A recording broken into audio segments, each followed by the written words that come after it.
está preparado para el fin.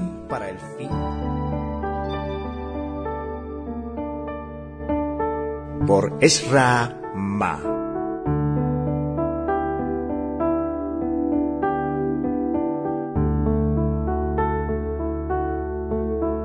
Capítulo 1. El misterio de la iniquidad. El contexto mundial y las señales de la venida del Señor Jesús.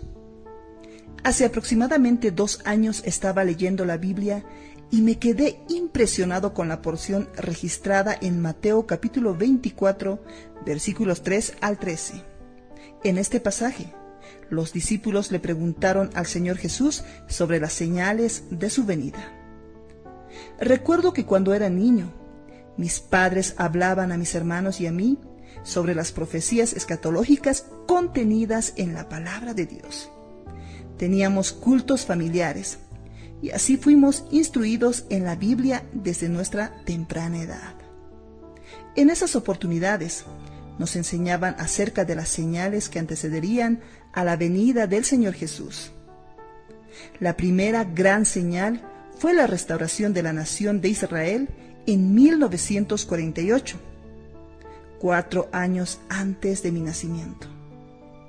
La segunda gran señal fue la reconquista de Jerusalén en 1967, en la Guerra de los 6 días. En esa época, yo tenía 15 años y vivía en Carazinho, en Río Grande del Sur, Brasil. Recuerdo que íbamos al colegio con nuestra radio a pilas, y el profesor daba la clase con su radio encendida en volumen bajo. Cuando oíamos la lectura de los titulares de las noticias, el profesor interrumpía la clase y nos llamaba para oír las noticias alrededor del aparato. Así fue como acompañamos durante 6 días la victoria estrepitosa de Israel sobre todos los países árabes a su alrededor. La tercera gran señal relacionada con Israel será la reconstrucción del templo en Jerusalén, que ocurrirá en las puertas de la segunda venida de Cristo. Los judíos ya tienen todo el material necesario preparado para esa reconstrucción. Sin embargo, están preparando la solución del único impedimento: la explanada de las mezquitas, situada en el monte del templo, Monte Moriah. En ese lugar se encuentran localizados el Domo de la Roca y la mezquita del Al-Aqsa.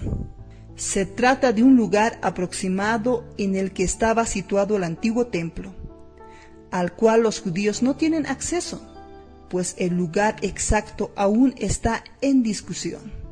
Hoy en día, el muro de los lamentos en el lugar más cercano al lugar santísimo del templo de Salomón, donde los judíos oran diariamente. No sabemos cómo ni cuándo será la reconstrucción del templo, pero ya que es necesario que ocurra para que se cumpla la promesa de la venida del Señor Jesús, ese asunto merece nuestra atención. Los cristianos deben estar atentos a los acontecimientos en el contexto mundial. Muchos están preocupados solo por las noticias deportivas. Sin embargo, al leer los periódicos, es necesario prestar atención especialmente a los temas relacionados con el Medio Oriente y con Europa. Todo lo que está sucediendo en el mundo nos muestra la proximidad de la venida del Señor. El hecho de que la política norteamericana actual sea aislacionista tiene que ver con el cumplimiento de las profecías, porque para que el anticristo se manifieste, es necesario que Europa tenga un lugar preeminente. Creo que los Estados Unidos de América saldrán poco a poco del centro del escenario mundial, a pesar de tener un vínculo muy fuerte con Europa. Este se efectúa a través de Inglaterra, quien anunció su salida de la Unión Europea, Brexit, la cual pronto se hará efectiva. Además, desde los acontecimientos en el escenario geológico, las transformaciones en la sociedad también revelan que Satanás está preparando el mundo de manera acelerada para la aparición del anticristo. la revolución sexual, que aparece con una intensidad cada vez mayor. Hace una fuerte presión para que los registros de nacimiento no contengan más el sexo del recién nacido. Las decisiones judiciales y las legislaciones estatales están caminando para que la persona decida solo al cumplir la mayoría de edad si adoptará el sexo masculino, femenino o no binario, que significa no considerarse ni hombre ni mujer. Esta y otras situaciones están llevando a la extinción los valores morales de la sociedad y las bases bíblicas que lo sustentan. Esto representa un gran riesgo, especialmente para la familia cristiana.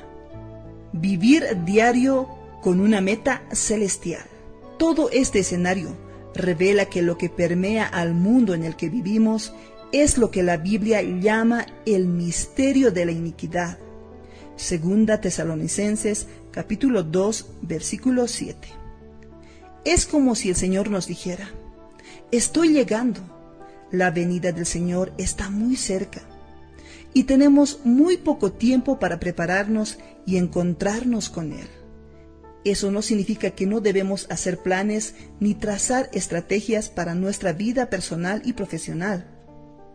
Quienes pretenden casarse deben continuar orando al Señor para que les conceda el mejor matrimonio con el mejor cónyuge.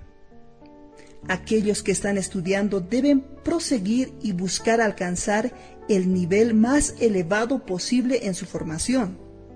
Igualmente, los que están trabajando deben planificar crear estrategias y establecer metas para su progreso y desarrollo profesional para el éxito de sus negocios. El Señor Jesús dijo en su venida: estarán dos en el campo, el uno será tomado y el otro será dejado. Mateo capítulo 24, versículo 40.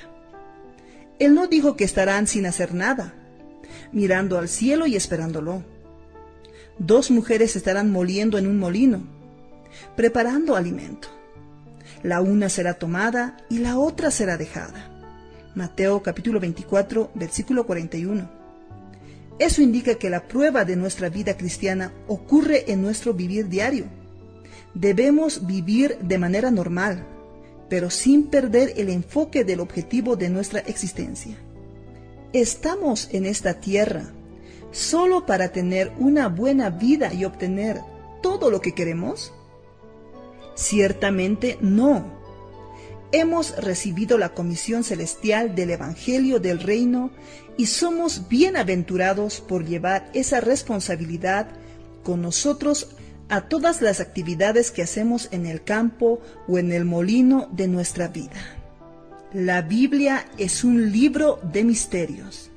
En 2 Tesalonicenses capítulo 2, versículo 7, vemos el término el misterio de la iniquidad, porque ya está en acción el misterio de la iniquidad, solo que hay quien al presente lo detiene, hasta que él a su vez sea quitado de en medio. Este misterio de la iniquidad ya operaba en la época del apóstol Pablo, y hoy en día actúa de manera mucho más intensa. La Biblia es un libro maravilloso y está lleno de misterios. En ella existen varios términos que designan diferentes misterios. Por ejemplo, en 1 Timoteo 3:9 tenemos la expresión que guarden el misterio de la fe. La fe es un misterio y tiene dos aspectos, el objetivo y el subjetivo. La fe objetiva es el contenido de todo el plan de Dios, revelado desde Génesis hasta Apocalipsis. La fe subjetiva es nuestra capacidad de creer y experimentar todo lo que Dios preparó para nosotros y nos dejó en su palabra. Él desea que el contenido de la fe objetiva sea trabajado en nuestro ser y se convierta en nuestra fe subjetiva. Sin duda, eso es un misterio, pero no profundizaremos en esto por el momento. En Apocalipsis tenemos el misterio de los 7 candeleros de oro y las 7 estrellas que están en la mano derecha del Señor Jesús. y el misterio de la Gran Babilonia. Asimismo, el Nuevo Testamento revela otros misterios. El misterio del reino de Dios. Marcos capítulo 4, versículo 11. El misterio que se ha mantenido oculto desde los tiempos eternos. Romanos capítulo 16, versículo 25. El misterio de la sabiduría de Dios. 1 Corintios capítulo 2, versículo 7. El misterio de nuestra glorificación. Capítulo 15, versículo 51. El misterio de la voluntad de Dios. Efesios capítulo 1, versículo 9. El misterio de Cristo. Capítulo 3, versículo 4.